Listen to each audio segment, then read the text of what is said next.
UCLA football reportedly wants to plant roots in the artificial turf of SoFi Stadium. For 3 hours, the Rams brought the belt and the 49ers brought the ass. And the Chargers grind out a victory over Pittsburgh on Sunday Night Football. Good morning. I'm James. And this is your daily dose of sports and snark for the greatest sports city in the world, Los Angeles. This is the faithful Angelenos Morning Report. It's November 10th, 2025. Welcome back to the home office. We are still adding subscribers, and I'm genuinely grateful to you for it. If you like being in the know about LA sports, clickety-clack the like button. Clickety-clack the subscribe button. There's a notification bell. Hit that. It'll let you know when we drop an update. Sharing is caring. Let people know we exist. By all means, comment. Now, before we go through the news notes, we have an extended look at the scoreboard today, starting with Rams 42, Scum Francisco 26. You know, the last time Matthew Stafford faced Mac Jones, everything went the Niners' way. And a month later, I still have no idea how the hell it happened. No lie. Thought I had microdosed on shrooms. But this time, everything went according to script. And we're going to talk a little bit more about it in just a moment. Stafford remembered he's Matthew Stafford. Mac Jones was reminded he's Mac Jones. The Rams rolled out to an early 21-0 lead and just put the whole damn thing in cruise control. Stafford threw for 280 yards and 4 touchdowns.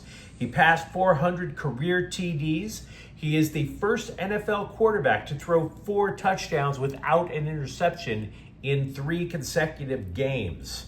There is no hotter quarterback in football right now. And the new 13 personnel package that we've been talking about recently, it gives New England circa 2012 vibes. We discussed this when the Rams first started tinkering with it a few weeks ago.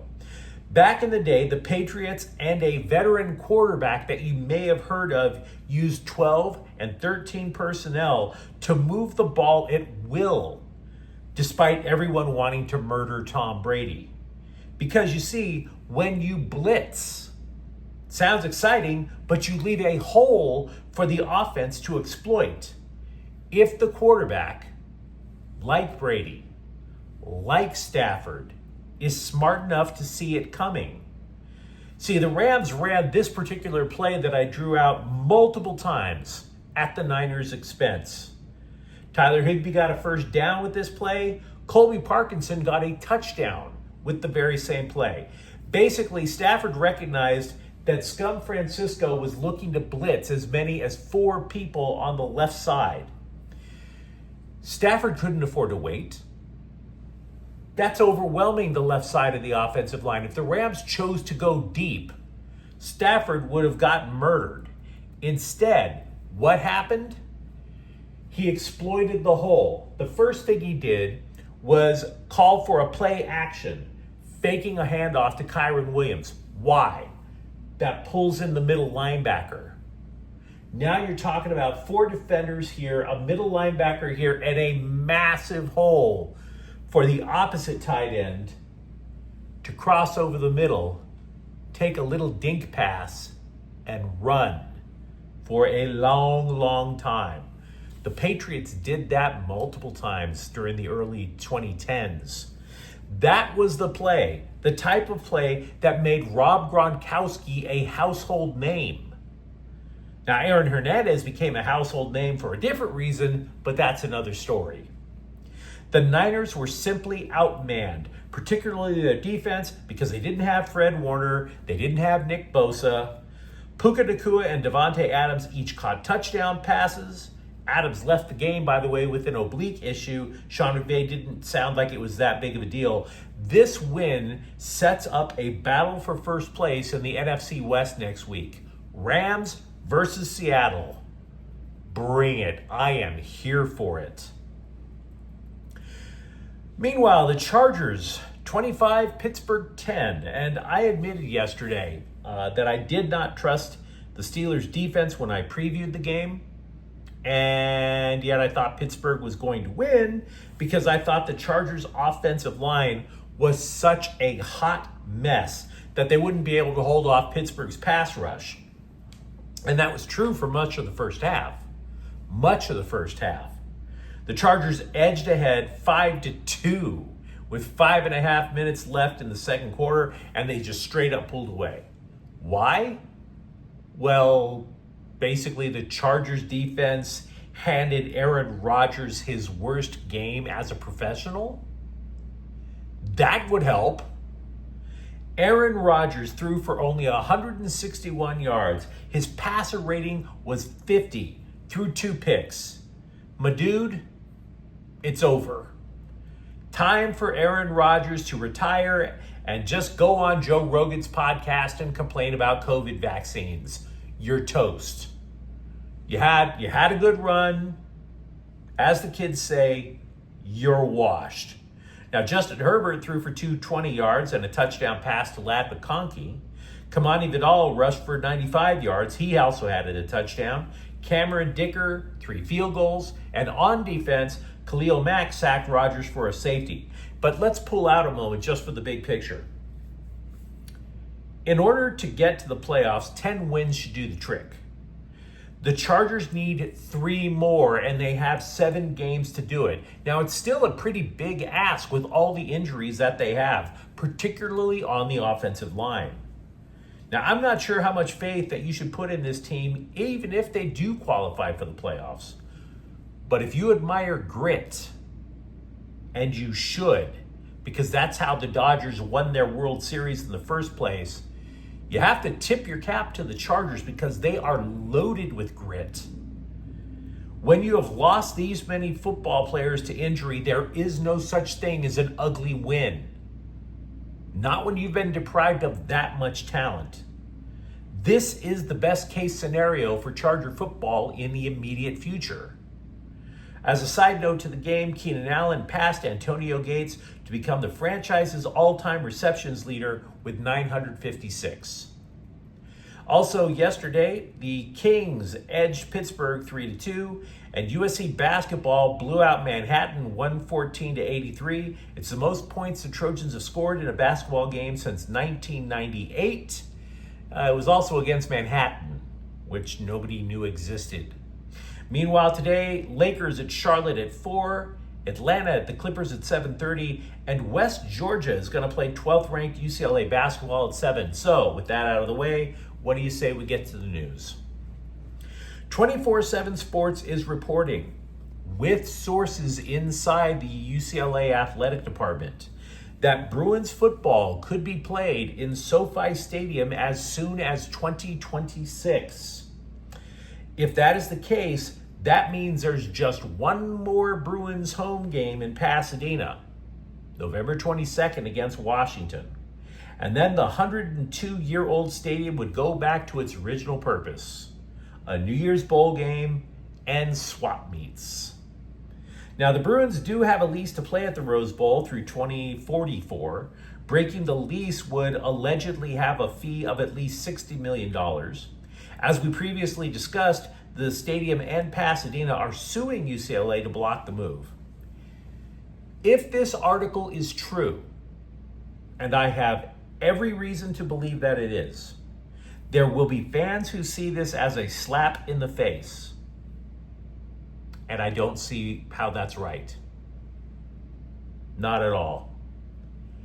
It's time for some tough love if you are a UCLA football fan.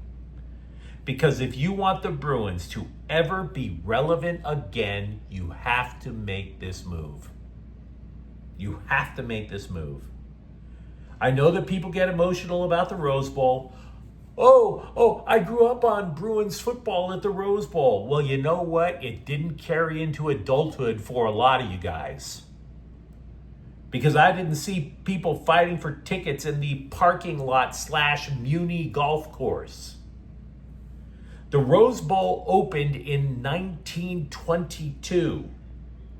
Why the hell would you want to spend any time in any building that opened in 1922? Why would you do it? Not moving to SoFi is the equivalent of saying to a realtor, I don't want a new house. I want the one without centralized air conditioning, no closets, and covered in asbestos. You're like, Mabel, quit your complaining. We have the best outhouse in the neighborhood. Why would you want that in your life? And by the way, this whole idea of tradition at the Rose Bowl, I'm old enough to remember UCLA sharing the Coliseum with USC. This move is not exactly unprecedented. And speaking of the Coliseum, that's one of the reasons why moving to SoFi is the correct move. How many of you guys out there are Raider fans? I know there's a few Raider fans who watch this show. The Coliseum Commission promised both the Raiders and USC for decades that they were going to modernize the place, make the Coliseum state of the art. They would show these expansive architectural drawings, not just of the Coliseum, but how the Coliseum was going to revitalize South Central Los Angeles into Emerald City, with the Wizard of Oz living behind the Olympic torch. They never improved a damn thing, and that's why the Raiders left LA in the first place. The Coliseum still didn't get any upgrades until USC finally said to hell with it and cut the check themselves. Meanwhile, you got Pasadena claiming that they dropped $150 million in upgrades at the Rose Bowl. Where? You can't take a leak in the bathroom at the Rose Bowl without praying that the pipes don't explode in your face. The neighbors hate you. They don't want you there. What few luxury boxes actually exist at the Rose Bowl have all the grandeur of a Motel 6. The flat screen TV in your home is bigger than the scoreboard.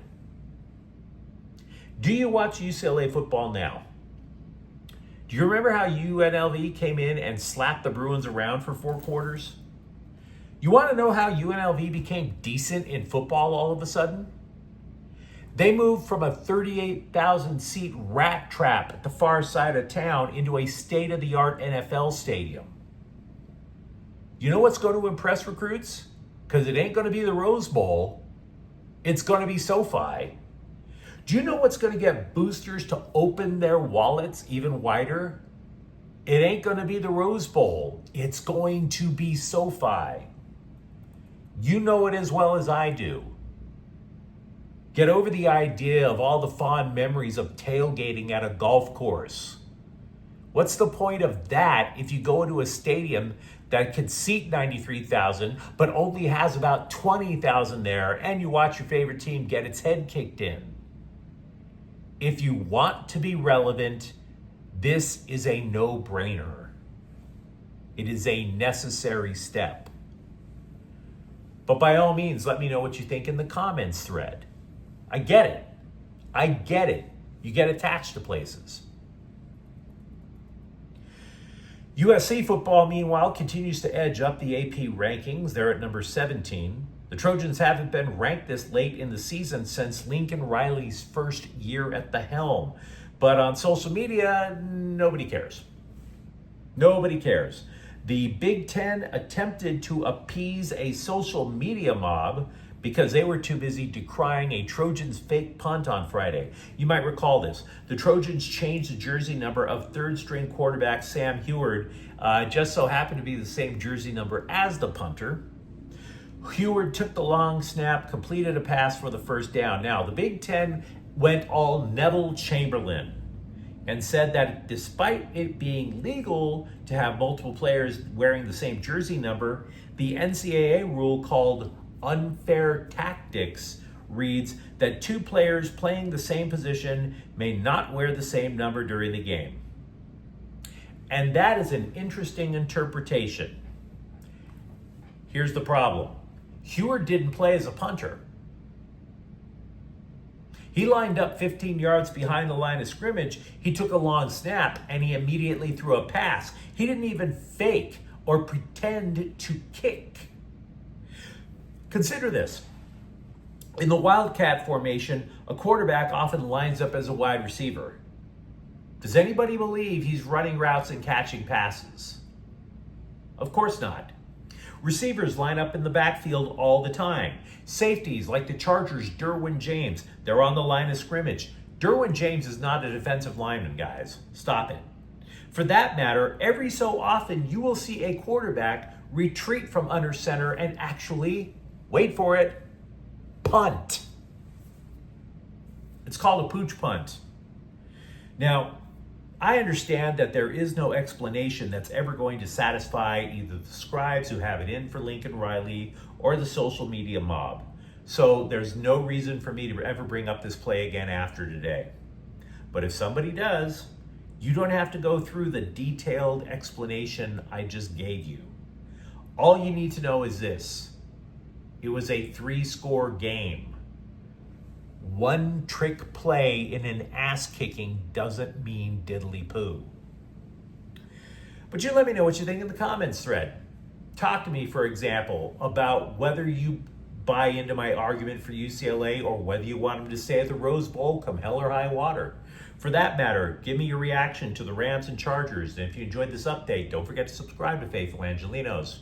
We're talking LA sports every single day here. Thank you for watching. I'm James, and we'll be back tomorrow.